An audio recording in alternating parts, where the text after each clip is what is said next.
Hello and welcome to another episode of the Wild Football Show here on Sports Tonight Live. Today we of course have Gabriele Marcotti with me again. Hello Gab, how are you? Hello, good to be here. Good, tell us what's on the show today.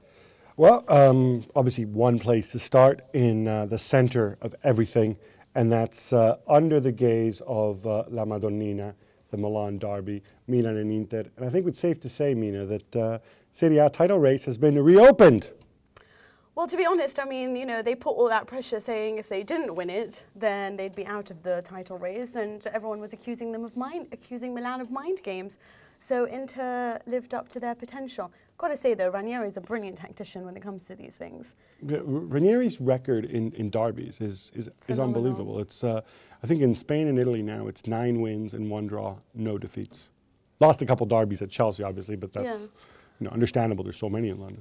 This is the thing, though, because the great thing about Ranieri is that he knows exactly what to do. He's just, when caution really works in derbies. It just, he played it a bit negative towards the end, and it was really disappointing. Yeah, I'm tempted to say that the great advantage for Ranieri was also that Allegri started Pato. And I don't know if this is because word came down from on high, but I think it messed everything up. Once you realize Inter were happy to concede possession, and I think you needed some more creativity in the Milan midfield. Obviously, it wasn't going to happen. Aquilani was out. Seedorf was on the bench. Robinho was on the bench, and maybe that's one thing that he could have done differently. Yeah, but he could also have affected the game after seeing the fact that what it looked like to me when I was watching the first half was it was like 7 central midfielders and 1 winger. There was just no attacking. It was all resistance. And what, in my opinion, what he should have done is affected the game by sort of applying more pressure at the top, choosing width. It was good when he brought on Robinho, but essentially he just didn't seem to know what to do to really change it all around. Yeah, I don't know if he didn't know what to do or if he simply couldn't do it, couldn't do the right things at the right time. I think you also have to, give credit to Inter and specifically my man, Javier Zanetti. I mean, the guy is a freak of nature. Brilliant. 38 years old, ran himself into the ground. Still has that perfect hair he had when he was 21, when he first came over. Well, they do credit to his wonderful personal life for how amazing he is on the pitch. Wonderful personal life? Mm-hmm. How do you mean? I don't know. I don't want to get into trouble. All right. We'll stay away from that one. But he does apparently have a very exciting personal life. So that's probably, in my opinion, what leads to him doing so well on the pitch. Right. But they did keep their lines clean. They were very organised, defensively perfect. And I was saying this before the game, actually. Everyone was like, oh, this is so going to be Milan. I mean, they were coming up on Sky Italia with 4-1 predictions. 4-1 to Milan. And I was like, well, I think you forget that Ranieri's only conceded 4 away from home. I think there's a chance that he's just going to have that amazing backline. And I also think that, with Lucio and Samuel, with the fact that Ibra wasn't really moving around in the first half, he didn't have that help, they could just stay on him the whole time. Yeah, I think you clearly weren't going to be out-muscling Inter in a game like that against, when you've got the heavyweights Lucio and Samuel and Thiago Motta. And so that way, in that situation, if you're not going to do it that way, you have to get creative. You got to go with the technique, with people who can create chances. And I think he just woke up to it too late. I mean, you look at a guy like Urbi Emanuelson, starting the game. Yeah. His purpose is basically to run with the ball and get fouled because he's not really going to create too many chances. And that's all geared towards getting the set pieces that can free up Ibra and Pato. But that never happened. No, but let's have a look at what the papers have said about this in Italy today. So we've got the Gazzetta dello Sport, which says Inter scream. Huge banner there. And then we've got, let's see, Corriere dello Sport after that. That's far more authoritative newspaper, in my opinion. Crazy Inter, they win derby with Milito, and the Scudetto is possible. Do you think it's possible? I mean, I think it's a long shot, but they've got another head-to-head with Milan. That said, they still are in 5th place. There's a lot of teams ahead of them. Juventus is now the kind of team that only seems to draw these days, or win narrowly. Yeah, Juve dropped 2 points at the weekend, which was not good from their perspective. No, not a time when Milan was losing. But I think with Inter, I mean, it's obviously a long shot for the title, but Sorry, you said long shot for? Long shot for the who? title. Inter. Right, okay, I But- thought you said Juventus. No, but well, them too maybe. I was going to Possibly, just jump. Right. But I think realistically, maybe he's going to make one or two signings, but he still has so much stuff to sort out. Let's not forget Wesley Sneijder's back, Yeah, which how you he's figure gonna- is a big plus. But now you have to rearrange the team. I mean, do you drop Ricky Maravilla, which presumably he'll do? Do you place a 1+1, Sneijder plus Pazzini? And if you do that, then how do you keep Forlan and Milito and Zarate and all the other strikers happy? He's still got so much on his plate. I agree. I really, really hope he doesn't drop Alvarez. But we've got Tancredi with us. Hello, Tancredi. How are you? Buonasera from Milano. Very well. What a night yesterday. Do you know that you're now called Tancredible? That's your... Yeah, I heard somewhere that there was some rumors like that. By the way, I deny everything about it. Okay, so what do you think? Do you think Inter are back in the Scudetto race? Well, I will drop already some emotion there. I'm ready to pay whatever amount of money against, it's an odd, paying whatever amount of money against everyone if Inter will win Scudetto, because I think they have zero chance to do it. They just drop too much points to hope and to expect to do it something better. I mean, this is already the maximum. Tancredi, they're 5 points back. It's not like they're 5 points back and they have, what, 20 games to go? I mean, Tell that that's to doable, Barcelona. right? You are right. I can tell you one thing, Gabriele. I have my own ranking, I would say. It's something that I keep since some 10, 12 years. And it's a kind of average of points that you have to keep along the league. And there is one thing, one record. Never, when someone wanted to win a league, never was ever behind 19 points from the one that was at the top. And Inter, in this ranking of mine, Inter, some match days ago, was already some 19 points behind Juventus. So if Inter would make it, this means that would be something that never happened before. 1 month and a half ago, Inter was close to relegation. Okay, was still the first part of the league. But simply, it's just really too much things has to go in that way. But it's like 2012. Okay, as long as it is 2012 can happen. But I was going to say, you only need one time. You only need to break a record and set a new tradition. You only needs one time, so it's still possible. But as a game, what did you think? What did you see? What do you think? Well, I think that the biggest disappointment was from, and in this way maybe I'm changing a bit the topic, but the biggest disappointment was coming from Massimiliano Allegri. I think that I read Gabriele on Twitter and I read some other Twitters, was also my opinion. I think we all were a bit disappointed to see Emanuelson again placed as number 10 behind Pato and Ibrahimovic. We know that Boateng was always performing great there, and personally I think that Boateng would create the biggest problem there in the middle, because Cambiasso and Thiago Motta they couldn't have the pace to keep under control Boateng there in the middle of the lines. Allegri came out with this very scared attitude. And actually, the thing that would have killed Inter would have been to keep an high rhythm since beginning. What last year killed Inter, well, they were with different manager actually. It was with Leonardo and Benitez. But what killed Inter was that since the very first minutes, Milan just went for the goal and was putting them under pressure. This year, they came out, they let Inter play at their level, play at their rhythm, and was perfect for Inter. They slowly came out from their pitch, and even if they were playing counter-attack, they kept the pitch under control. It's unbelievable. What I found curious there, Tancredi, and I agree with you, they allowed Inter to dictate the rhythm of the game early. But we were saying before, when you play an opponent who does that, who parks the bus, as Mourinho might say, then you need the creative guy who can unlock him. And I give him a pass because Aquilani's not there, but surely, I know he doesn't like Clarence, but surely somebody like Seedorf earlier on, somebody like Robinho earlier in the game, could have made a difference. Because, let's face it, from Van Bommel and Nocerino, you're not going to get any creativity. Even from Boa, you're going to get a lot of running and shooting and stuff, but you're not going to get the unlocking. You're not going to get the service. So if I can't get service to my forwards, what's the point of having Pato and Ibra in there? Yes, perfectly. Actually, who was forbidding Allegri, I know it's easy to say it now, the day after, but who was forbidding Allegri to play with Boateng and with Robinho behind Pato and Ibrahimovic? Robinho can make that. He already did that. And actually, if we look at the way Pato and Ibrahimovic were playing, they are never real forwards. I mean, they don't place there, they don't just stay there and wait for the ball. Ibrahimovic was moving along the sides, Pato was going wide. So there was the space to do something.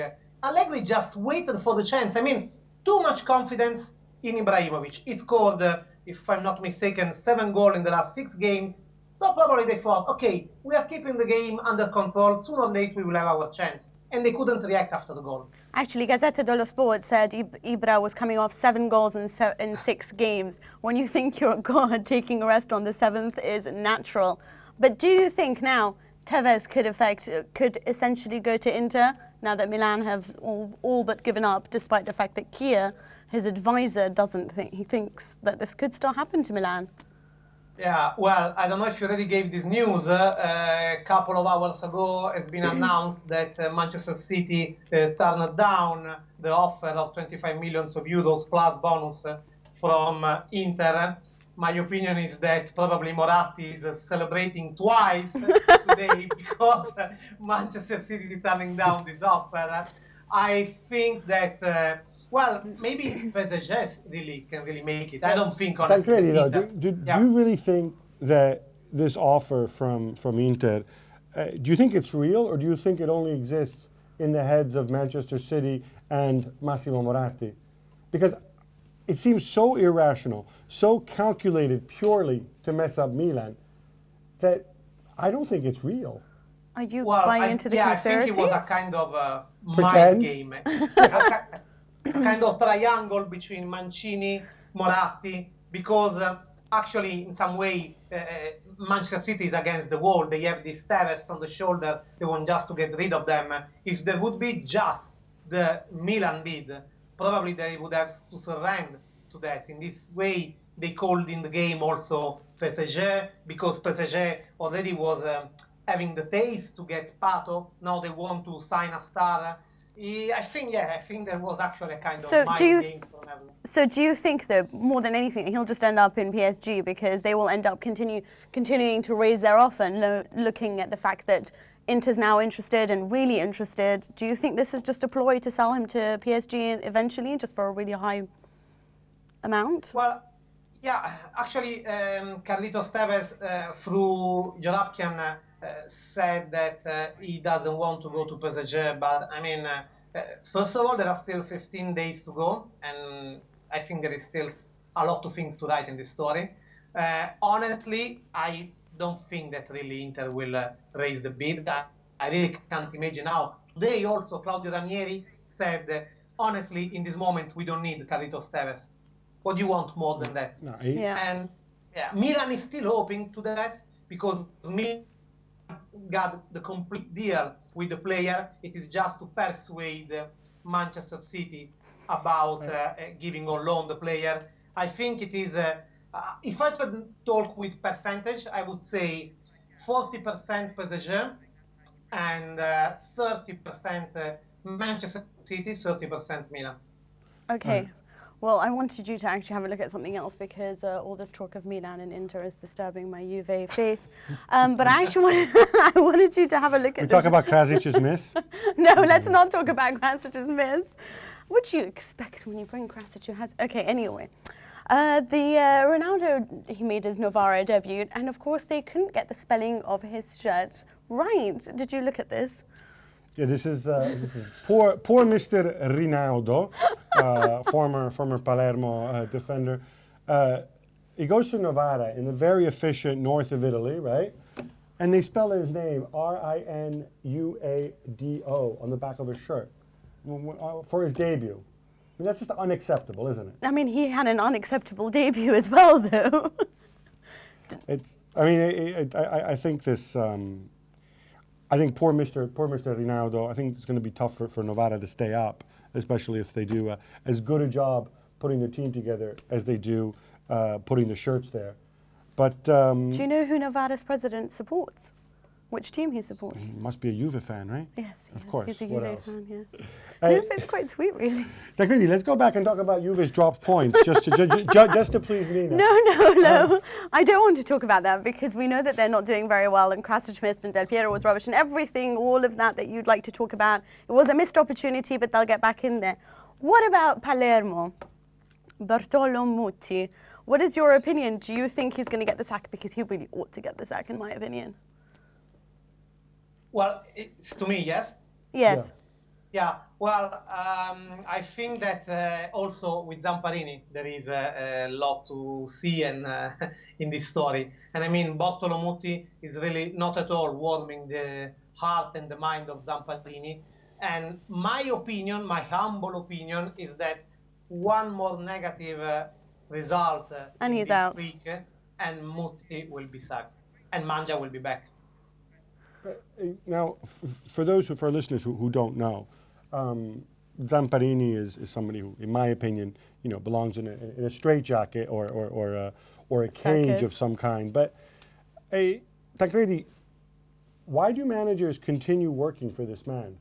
Money. I know they all have to eat. Well, but we should probably put the things in the right perspective, because it's true that Zamparini is quite a volcano, and it is hard to work under a kind of a director that is making not stable any situation.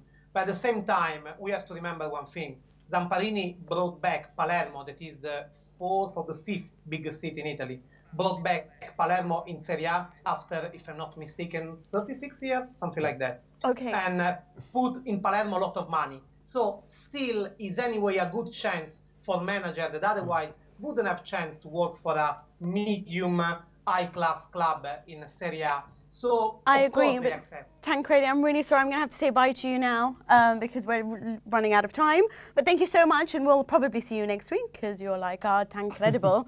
Grazie, Tancredi. Thank you very much. Did you happen to see Dancing with the Stars? Or is it Italian Strictly Come Dancing, rather? We call it Dancing with the Stars, Ballando con le Stelle, yeah. Okay, you do call it dancing. Yeah, that's what I thought, because it's like that in America. It's only different. It is, yes. Anyway, did you see Christian Vieri? And I was thinking that maybe we can try to recreate it. What do you think? Oh, absolutely. I don't know if we have the music. If we have the appropriate music, yeah? Do we have the appropriate music? My producer's having a heart attack. Let's see the video. Right. This is not a robot. This is not a cyborg. This is Christian Vieri, once the most expensive footballer in the world. He's actually my mum's dream man. Is he? Him and Podolski, don't ask. Podolski? He's kind of femme. That's what Raf said too. No, Vieri's really a man. I have to say here, through years of expertise watching Strictly, his professional dancer is not helping him. She is way too loose. She should modulate. She's way too. And he's counting. You can actually tell that he's counting everything. 1, 2, 3. Yeah, well, as you know, anybody who's ever spoken to Christian Vieri will tell you that he's not very good at doing things in his head. So it's more a case of, it's a good thing. He's got so far he doesn't need to count on his fingers, So. Wow, you're awfully mean about Bobo. About Bobo Vieri? Yeah. Former Juve star Bobo Vieri. Former Juve star. Well, I only like him because my mother loves him. But anyway, after the break, we'll be chatting about Spain, and there is more to come from world football in general. So we'll see you after the break.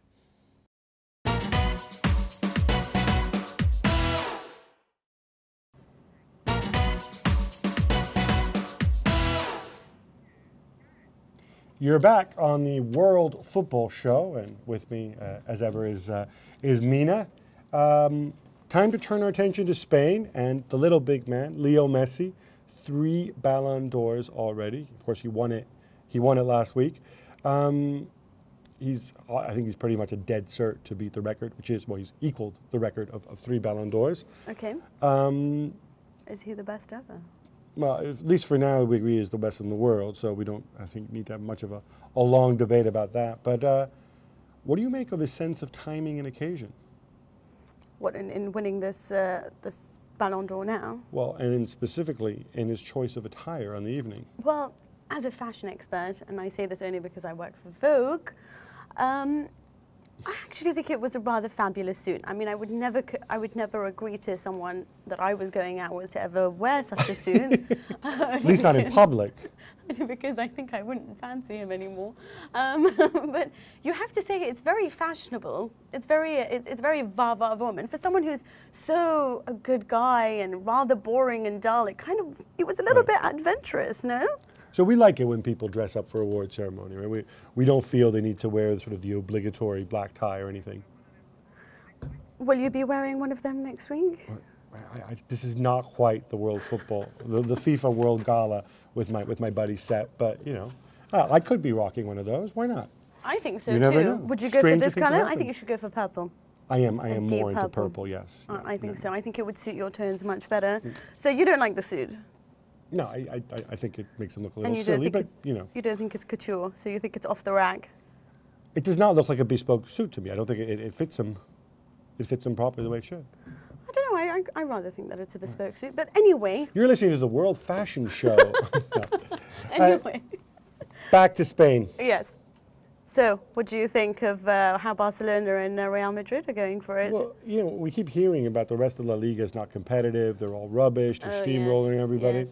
But I thought both were really given very, very tough games. In the case of Real Madrid, of course, we're playing on Saturday night. Mallorca. Against Mallorca. I mean, they could have lost that game. That they go a goal down, and then that officiating decision with the offside. Now, I guess this official completely missed it, but you're not offsides if you're in your own half of the pitch, and you're not offside, obviously, as in this case, if there's a defender the other side of you. That would have been 2-0. That would have been a game changer. Despite the fact that I think with Real Madrid, despite the fact that they were struggling, you always feel that they're going to get back into the game. And I know that everyone, sort of looks at me strangely, and it was very much, Mallorca played the type of game that you ought to play when you're playing against Real Madrid.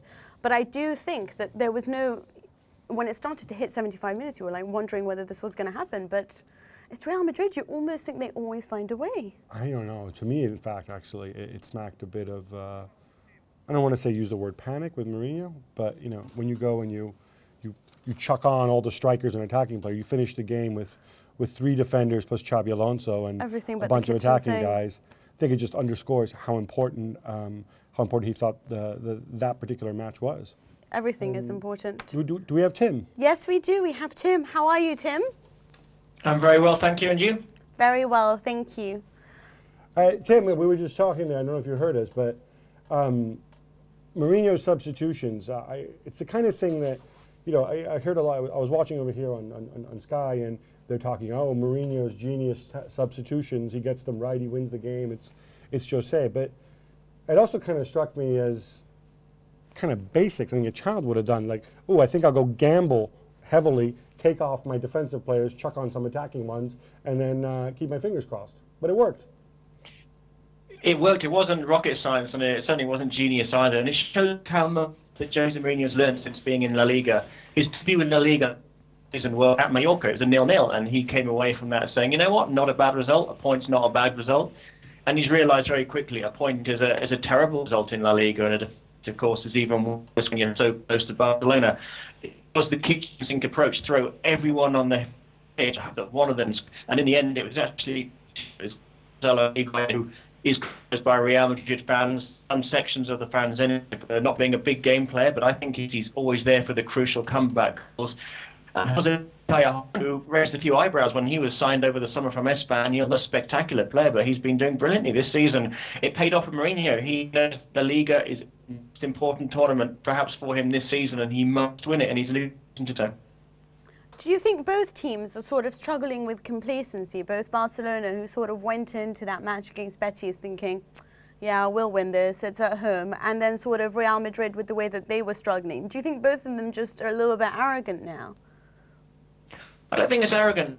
I think Jose Mourinho very interesting. He said the first question came from him. Are you disappointed with the lack of intensity in the first half? And he said that question, and I agree with him. He said it isn't always necessarily fault of Real Madrid. They don't play very well. Sometimes you have to give credit to the opposition, and that isn't done at all in Spain. If Barca don't do very well, they slip up. It immediately seems a problem in their camp.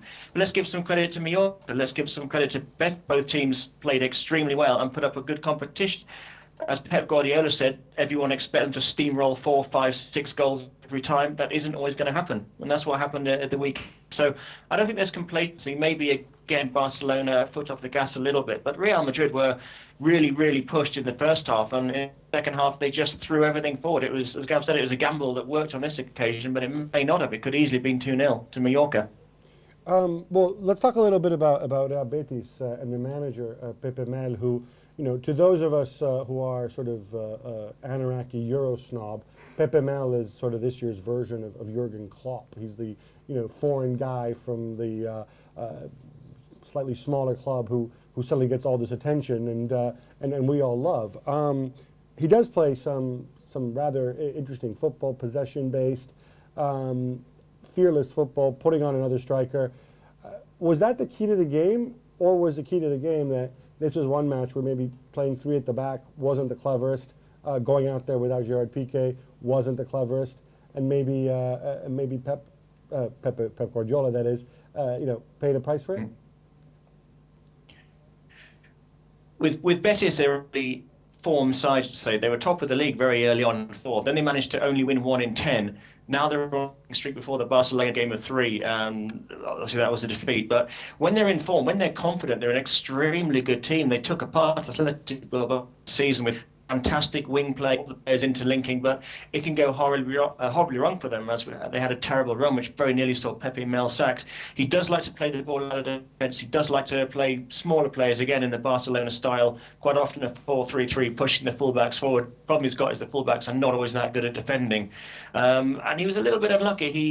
He says his sending off at the centre-back really cost the game. The game was over at that point when Barcelona got 2 goals back. But then again, Barcelona are complaining, saying they wish they had a penalty. But these are either very, very good to watch or quite well.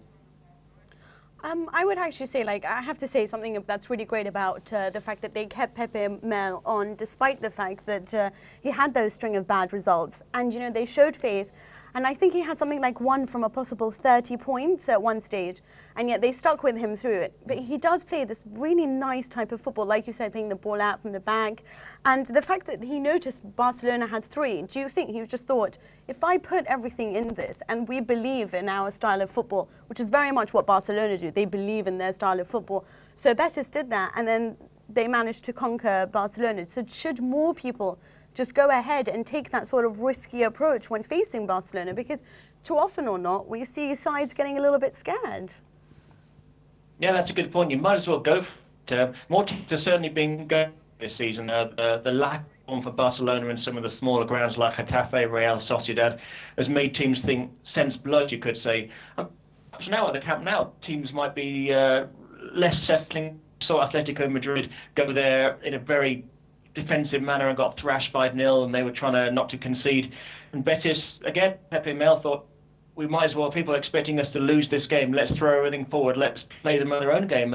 Again, they played brilliantly. They, as you said, Pepe Mel was back to 1 point from 10 games. They couldn't really afford to sack him, and the president stuck by it, and it's working out well for them. But I think, yes, the way the clubs are sensing vulnerability away from home, there's never the case at the Camp Nou, and perhaps these 2 goals might well be, but I'd expect Barcelona to be pretty good there, though.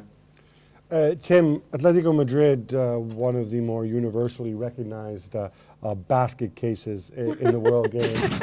But yeah, well, there's a new doctor in the house, Diego Pablo Simeone, one of my favorite people in football, El Cholo. There's more to him than just the guy who's just going to rant and raves and sort of just shout at the players to keep them in line, right?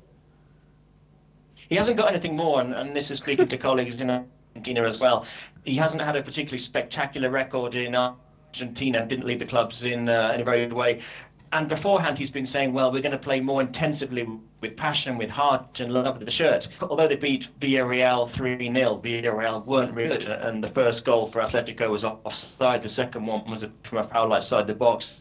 They were better, but they weren't as brilliant as the press in Madrid are trying to say. And afterwards, one of the questions to him said, well, you have about intensity and passion, what else had brought to the Atletico Madrid, and he had a thought, and he goes, in passion, and that's pretty much all to give. I think Diego Simeone will only be around perhaps when end of the season. When he comes up against clubs who've got tactically clever at managing him, he's going to come a cropper. I don't think he's got the experience or the take Atletico into the top 6. Well, this is a minor bump against a very poor team on Sunday. Okay, but you see, I have a counter-argument for this, because I think at the end of the day, most of Atletico Madrid's coaches, if they are changing or whatever, will always suffer because of the fact the management is so poor and because the squad is so imbalanced.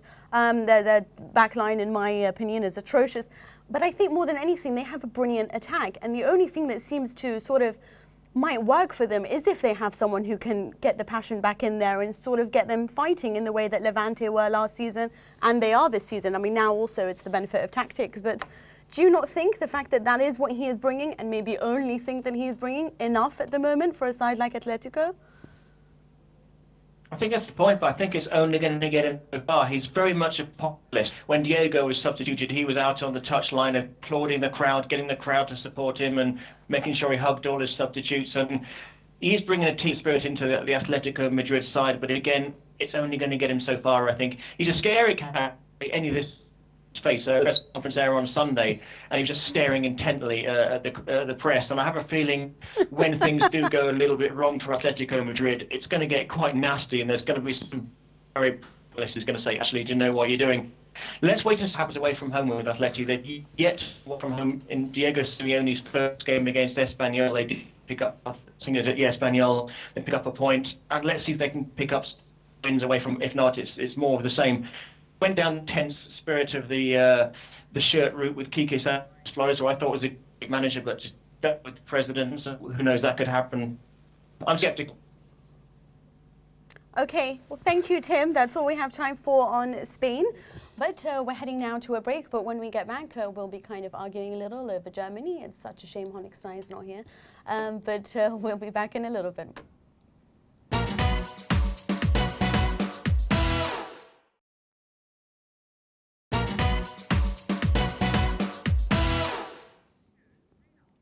Hello and welcome back to the World Football Show here on Sports Tonight Live. I'm Mina Rzouki and I'm with Gabriele Marcotti.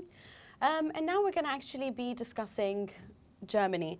And only because I really wanted to discuss this because I was a little bit outraged when I read it. And you have something to get off your chest. Yes, clearly. A little bit. I'm sorry, but for me, I just feel like Bayern management always has something to say, and it's always a little bit disrespectful to the other teams. Now, on this instance, they were ridiculing both Manchester City and the Chelsea Sporting model. Okay, I mean, we all say it in jest, but really, I mean, anyway, and Sporting director Liga said, if you see what happened to Chelsea, what's going on with Man City, they're at a stage where they're willing... Sorry, can you read this in a German accent? like a sort of a film villain-esque type? You know what, I'm just not going to read it anymore. I'm kidding, go ahead. But he basically...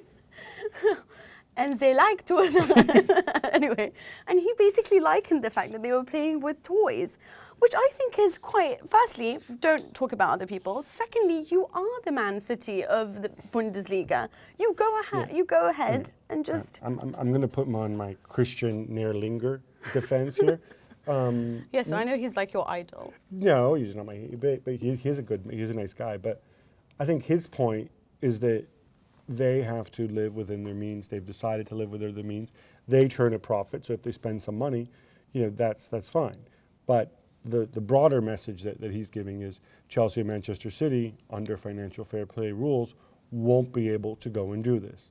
Yes. They're bankrolled by wealthy individuals, hence they are like toys. Bayern is like a business. Well, that's very well, that's very good for them. But what I'm also mentioning is that despite the fact that they do have such a brilliant model, they are also helped by the fact that they are in a league where they don't really have competition or the pressure to do what Chelsea and Manchester City feel they need to do in order to compete with the likes of Manchester United and Arsenal and the history.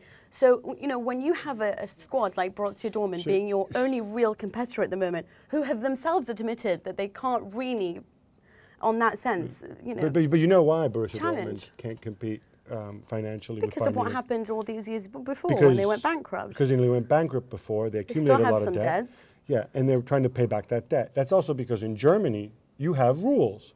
You have rules about debt. It's not like over here where when you can have, a couple Glazers come along and turn the most profitable football club in the world into the most indebted one, right? Yes. So I just think, in the context of Bayern Munich, they're saying we are prepared for financial fair play. And of course, let's not kid ourselves. You know that Karl-Heinz Rummenigge, the head of the European Clubs Association, in league with UEFA, they're responsible for introducing financial fair play, Yes. which ultimately will benefit the bigger, more profitable clubs like Bayern, but also like Arsenal or Manchester United. Yes, but at the end of the day, like I said, in my opinion, if they had the pressure or if they weren't going around all they need to do really is pay 17 million and they can get the best player in the Bundesliga. You can't do that when you're Manchester City, Chelsea, Milan or whatever. You're having to spend over 30, 40 million. So I think that you shouldn't really take the moral high ground when really you have to admit that...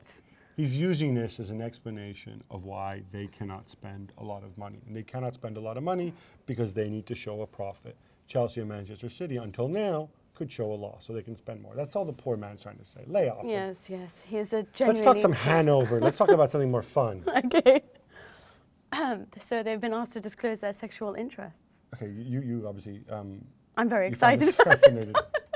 Now, let's clarify this. This is not the club's coach, the wonderfully named Mirko Slomka, who going out and saying he wants to know the sexual orientations of his players.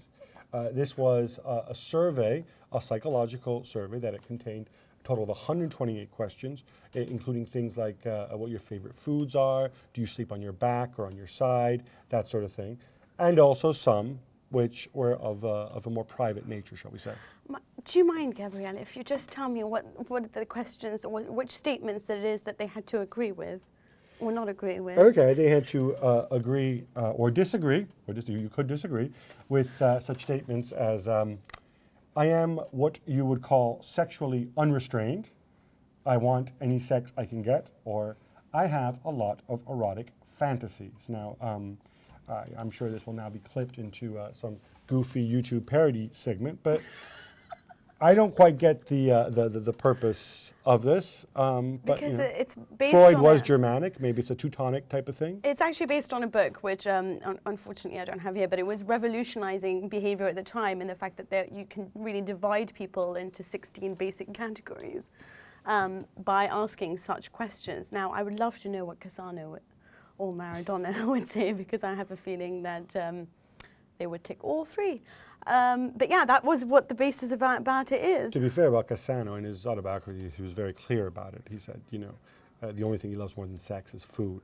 Yes. He was very open about that. I know, and he would get the bellboys to bring him up a little sort of pastry and a woman. Exactly. The pastry came first. But PSG, your boy, Ancelotti. Yeah, Paris Saint-Germain won this weekend Ancelotti's league debut over Toulouse, and I thought it was a convincing win. In typical Ancelotti fashion, he didn't really complain. Kevin Gamero is center forward, not 100%. So instead of playing Guillaume Horo, the big center forward, he said, all right, let's see what happens if I put these skillful guys up front and ask them all to move around like magic. And that's what he does. Menez, Nene, Pastore, all move around. So was it Menez in the front? No, he was the central forward. It was basically a 4-3-3. A 4-3-3. Where they were so a little what Juventus do at the top then? Well, you have to admit that's what we do. Yes, only I'd argue with slightly better players than Pepe and Matri. Yeah, but sorry. What is wrong with Matri? I mean, he's got a brilliant record, brilliant conversion rate. Yeah, did you see his dive this weekend? No disarm. But the point is, obviously, Ancelotti, Paris Saint-Germain, big responsibility, big expectations. He started off on the right foot, and he just looked so relieved and so happy afterwards. Well, what do you think? Do you think now under him he's going to be, you know what, I mean, they were always going to win it, and I can't see why Ancelotti needed to come in, but you obviously think now they're probably going to win, although Montpellier is back in the question, into the picture. I mean, I think they, well, possibly Marseille, that we all thought yes. they were going to fall apart. They're slowly, crawling back up. But I actually think, the reason Comboré was sacked, it didn't have to do with winning the league this year. It was about, is this the guy who can take us where we want to be in 2 years from now? And the club obviously felt that that wasn't the case. We get so hung up on this idea that so-and-so deserved to be sacked. Well, we shouldn't be asking that question. We should simply be asking is there a better option out there, right? Is there an upgrade available? Oh, I don't know about that. I also think that you have to give people a chance. I mean, there are rules and there are people's lives that you're affecting. Yes. So if there's an upgrade. You're right. The 4 million after-tax euro payout that Combore got, is clearly not enough for the trauma of being sacked. So do you think the fact that he can't attract the players that Ancelotti can, in the sense that Pato is one of them, although now it seems like he's not going to get Pato? Yeah, I don't think he's there to attract players, Ancelotti. I mean, that's Leonardo's job, and most of all, let's face it, it's the Qatari paycheck and the promise of a life in Paris that's going to really attract players. I don't think it's that. I think it's simply he was there for 6 months and they weren't playing well. I mean, the team was a bit of a mess, and they were top of the league because they have better players than everybody else. But they still have a poorly imbalanced squad. They still have fullback position problems. They still have strikers that there aren't very many options, although I guess Ancelotti showed us a different option this time. And Ancelotti might say that, he won the Champions League with a very unbalanced squad. So, you can do that if you have the right charisma, if the right ability. Not everybody's creative equal, in my opinion. While Combore is a nice guy and an Aberdeen legend, I might add. He's... Well, are you an Aberdeen fan? I have. Because I think you brought that up every time we've talked about him. I have a certain affinity for events north of the border, but Ancelotti is a better manager and better suited, I think, to doing what they're trying to do. Well then, personally, I think, what about Marseille actually, Didier Deschamps? Because ideally, I think he's a coach that that can go on to bigger clubs. And personally, I'd like to see him back in the Italian league. And what he's doing at Marseille is great. It's some task. The thing about this guy, my issue with Didier Deschamps is, well, I don't really enjoy his football at all. He had his crack at Why Valencia. don't you enjoy his football? You just think it's very clean and effective. It's just very pretty basic. I mean, when you play, I think, an unsophisticated type of football, or not unsophisticated, but a pretty basic run-of-the-mill football. There's nothing wrong with that, but you have to bring something else. Like Mourinho's football, for example, isn't necessarily the most sophisticated football that you will see tactically, but he brings other things to the table in terms of his personality, the way he relates to the players, and that's what makes him one of the best managers in the world. Surely Deschamps brings that too. Well, I think he just seems like this. I mean, he had his shot. He was at Juve, he was at Valencia. But he always succeeded. Well, I mean, he succeeded that was a great Juve. success, right? Leaving Juve after a year. Well, the thing is that he didn't agree with the project. It wasn't a case of that, the way that he left Juventus was under very, dubious cloud. I mean, it wasn't because he wasn't successful. The fans still regard him as being one of the best coaches that they've ever seen at Juve. And we're talking about, and a lot of them, and to be honest, I would love, as a Juventus fan, I would like to see him back one day. Yeah, in place of Antonio Conte? I don't think Antonio Conte has what it takes to last the distance. Really? You're that hard on him, but... No, I think he's brilliant. I just don't think he's going to be someone who's going to win you the Champions League. So he's going to take you up to a certain level, and then after that, you're going to start bringing in other names. I don't think he's going to be the kind of guy that turns into a Trapattoni or a Lippi at any stage. No, not yet, despite the fact that Saki might think that he has that. My skepticism with Deschamps is just, I don't think it's a very... I mean... I don't particularly enjoy the style of play. I think the way he built his team and his signings, I know a lot of that was out of his hands, but, was it really necessary to bring in Gignac? Do we really have to get a point where, you can't agree terms with Mamadou Niang and then he has to go? So a lot of little things like that. Yeah, you don't know where it's his responsibility and you can blame the club and obviously the owner's passing and everything, but I don't know. Look, he delivered silverware after what, like nearly, was it 18 years to Marseille, so you got to give him credit for that. But in terms of, the absolute A-list, I think he's got a while to go. But I'm glad you'd have him back at Juve. I would have him back at Juve. But anyway, after that, we're going to be talking about the Africa Cup of Nations, as well as deciding who we think should be the best right attacking midfielder to put in our dream team. So we'll see you after the break.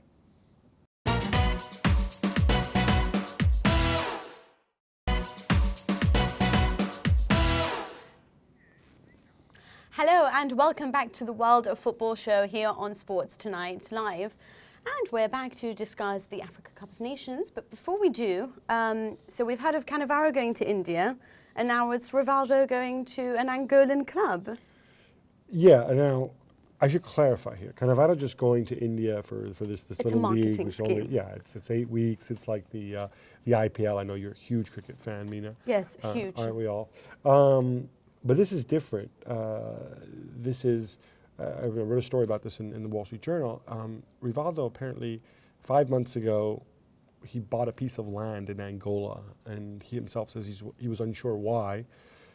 And now he's decided that it's because God wants him to go to Angola and build a church there, and while he's there, he's going to play some football. He's joining a club called Cabas Corp. Right. Now, I should point out, for those who haven't followed Rivaldo's career, he's 39 years old, but he played a full season for Sao Paulo last year in the Brazilian league, so he can still get around the pitch and be competitive. Yes. Certainly still has the body ticking. Yeah, and Cabas Corp, there's no wealthy sheikh behind it. There's no rich and powerful man. Well, I guess God, I suppose, indirectly, but So ultimately, actually more powerful than anyone. Exactly. He didn't go there for the money. Is my point. He went there is answering a higher purpose. He's got a Nigerian spiritual advisor who I guess spoke to him and persuaded him to do this. I don't know. I'm not sure about this, but as far as I remember. Isn't Portugal sort of one of the national languages of Angola? Yes, it is, yes. Okay, so doesn't it, because I remember from the time of speaking to, on an interview with Bosingwa and Quaresma, and they said that they had a mother born there, and it just seemed to be all the Portuguese and Brazilians. It's different. Bosingwa and Quaresma are Portuguese. Yes, Portuguese, but I mean as in the language, sorry. It's always been sort of a home for Brazilians, for Portuguese, because of the language. Or you have a lot of them. Yeah, no. They do speak the same language, but I mean, they also speak his native Portuguese in Brazil. I have more fun there. They also speak it in Portugal. I have more fun there. Huh. It's a kind of thing that you always end up sort of having a relation to it when it speaks the same language. Yeah, I think you're kind of clutching at straws here. I mean, I'm just trying to find a link. They, just totally ruining the moment. They speak English in Nigeria. I don't think David Beckham has moved there yet. Well, it's different. Everyone speaks English. Right. Obviously, you're not having to go to Nigeria. Everyone speaks English. What is this like Rule Britannia here?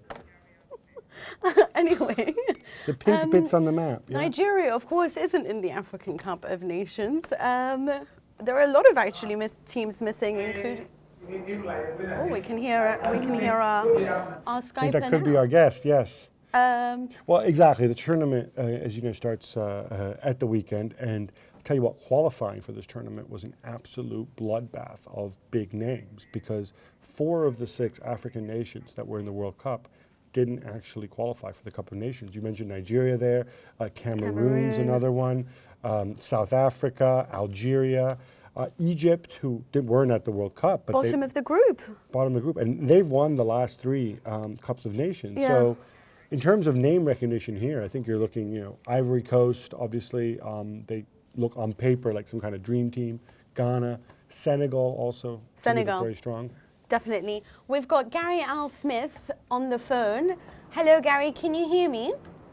Yes, I can hear you. Perfect, Gary. So Gab over here is just talking about the fact that there are some big names missing, and of course ones that have a very good chance, such as the Ivory Coast, of winning.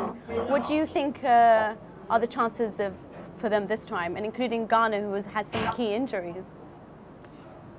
Well, I interviewed Yaya Toure, who is currently on form, and in terms of awards, the biggest player the Ivory Coast has. I interviewed him when he was in Ghana for the African Player of the Year Awards, and he was voted the African Player of the Year for 2011.